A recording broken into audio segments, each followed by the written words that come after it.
3 дугаар бүлгийн 12 дахь хэсэг. Яргын газрын гал тоонд буюу залхаан цээрлүүлэгч субъектийн хүчил. 1950-ад оны сүүлчээр монголчуудыг хомроглон хөнөөсөн асуудлыг хүндэн ярих үед Монгол ардын хувьсгалт нам нийгмийг аюулаас хамгаалах яам 2 сөргөлдөж хуучин дотоод явдлын яманд байж ярга үйлдэгчид тэдний залхаалтыг тисэж гарсан амьд гэрчүүдээс өчиг мэдүүлэг авсан байдаг. Тэдгээрээс 2 эмэгтэй хэлснийг өмнөх хэсэгт нийтлэв. Харин энд 1930-ад оны ихэнх дунд буюу хожуу үеийн төлөөлөл, хэлмэгдүүлэгчийн төлөөлөл хідэн хүний өчхийг энд зориуд сонгон оруулж байна. Учир нь тухайн цаг үеийн Монгол тохиосон аимшигт гамшигын үндсэн дүр төрхийг харуулахыг зорилоо. Дотоод явны төлөөлөгч байсан Очир овогтой Дэнзэн Ванжлын өчгөөс. Би 1933 оны хавар Улаанбаатар хотод шилжин ирж тусгай хилтэст мандал дарахтай тасгийн жинхэнэ төлөөлөгч Сосорж авийн туслах төлөөлөгч болсон юм. Бид хоёр бурайд нарын хэрэг хариуцдаг тул бурайд групп гэж нэрлэж байв.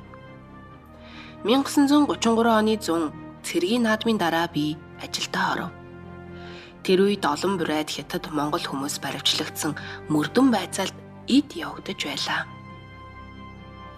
Шодоёв Дамдан гэдэг бурайд цэргээс оргож Японд очоод Японы тагнуулд элсэгдэж Монголд удаа нэвтрэн ирж бурайд Пёдл лам нараар түшиг тулгуурхийн эсэргүү тагнуулын ажлыг хүчтэй зохиосон юм. Үүнийг дотоодыг хамгаалах газар илрүүлж холбогдогчдыг баривчилсан.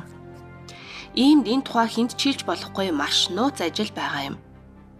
Харин өөрийн мөрцөн хэрэгт үүнийг санаж сайн ажиллах, хэргийг маш богино хугацаанд дуусгах хэрэгтэй гэж хэлсэн байсан. Тэгээд бид хідэн байцаагч нийлж ээлжлэн хэрэгтнийг байцаана.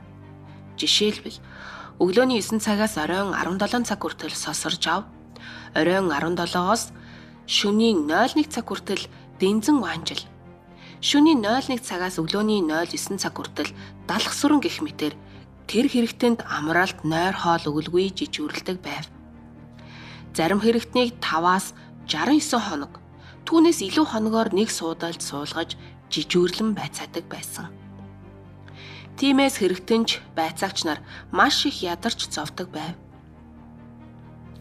Ингэж жижүүрлэх байцаалтанд би оролцсоор 1934 оны хавар болоход миний нүд улайж хавгнаж, өвдөд лавал 7 хоногийн эмнэлгийн акт авч хэвтэж байсан.